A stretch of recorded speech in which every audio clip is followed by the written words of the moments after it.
Ada seorang orang soleh, Bapak Ibu sekalian, kisah berhubungan dengan keluh kesah kepada Allah. Orang miskin, anaknya 4-5 orang, susah hidupnya. Kisah dulu, kisah klasik. Dia lagi duduk, istrinya hidangkan makan pas-pasan antara dia, istri sama anak-anaknya 5 ini. Orang miskin, susah hidupnya. Ada yang ketuk pintu malam-malam, begitu ketuk pintu dibuka, dia suruh istrinya buka. Buka, ternyata orang miskin yang lain minta makanan. Orang miskin yang lain minta makanan. Maka istrinya lihat ke suaminya, apa perintahnya nih? Suaminya bilang kasih aja. Semuanya dikasih, karena kalau dibagi dua nggak cukup. Orang miskin tuh bawa anaknya banyak, nggak cukup makanan.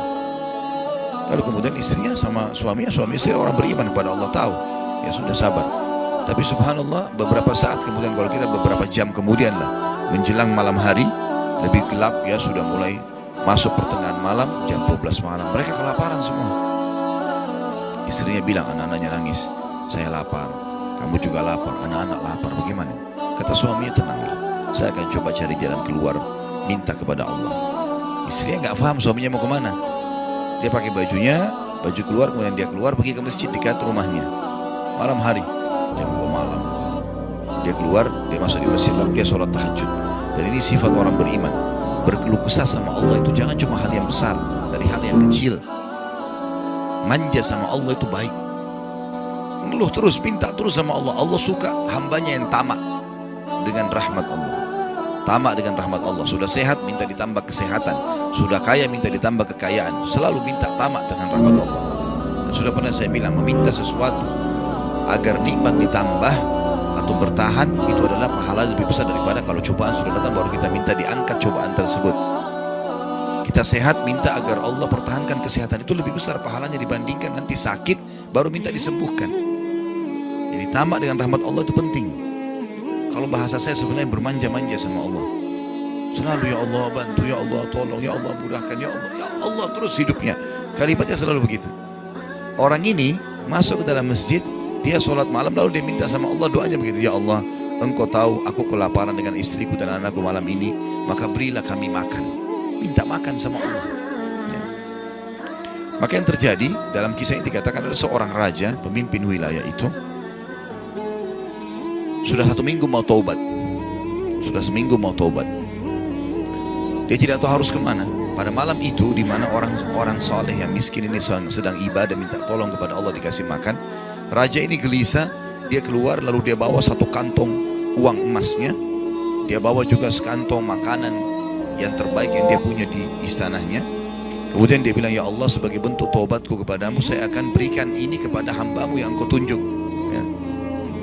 Lalu kemudian sebagai bentuk juga, saya tidak memilih kecuali engkau yang memilih, Allah, saya tidak akan pegang tali kekangan kuda ini, saya biarkan dia jalan kemana. Akhirnya orang raja ini naik di atas kudanya, dia bawa itu kemudian jalan kudanya mampir di masjid yang ada orang soleh itu. Dia bilang, saya tidak tahu kenapa kuda ini mampir di masjid. Lalu saya turun, saya temukan dalam masjid, waktu zaman dulu gak ada lampu, gak ada penerangan, cuma dia dengar suara gelap di masjid. Dia masuk, temukan ada orang ini lagi berkeluh kesah sama Allah, minta, ya Allah, saya sama istri saya kelaparan sama anak-anak, berilah kami makan gitu. Maka dia bilang, raja ini pun setelah orang itu berdoa sholat lalu dipanggil, dia bilang, saya seorang raja di sini, saya raja di sini, saya sadar bertobat kepada Allah dan saya dengar doamu tadi kau minta makanan, maka ini saya kasih, ini harta saya yang saya niat sedekahkan dengan makanan, ambillah.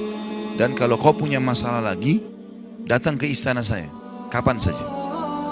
Kira-kira saya mau tanya Bapak Ibu sekalian, kita jujur menjawab, kalau seandainya kita di posisi orang ini, kita sudah dapat solusi.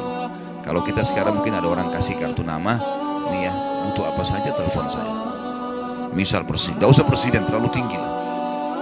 Misal seseorang kita temui orang kaya, ada masalah apa saja telepon ke saya akan bantu. Saya yakin umumnya orang meninggalkan Allah pada saat itu. Sudah selesai, dia pikir orang ini sudah bantu, sudah selesai. Tiap hari telepon orang itu, telepon dikasih bantuan. Perhatikan orang soleh ini apa yang dia bilang. Waktu raja itu bilang, kalau ada keperluan apapun datang ke istana saya. Dia bilang, saya demi Allah tidak akan datang kepada anda kalau saya punya masalah, tapi saya akan datang kepada Allah, Tuhan saya dan Tuhan anda yang telah mengutus anda datang kepada saya malam ini membawa makanan. Justru kalau ada sudah solusi dari Allah, makin dekat sama Allah. Jangan sudah dikasih lupa ini. Ini poin penting bagaimana kita jaga berkeluh kesah kepada Allah.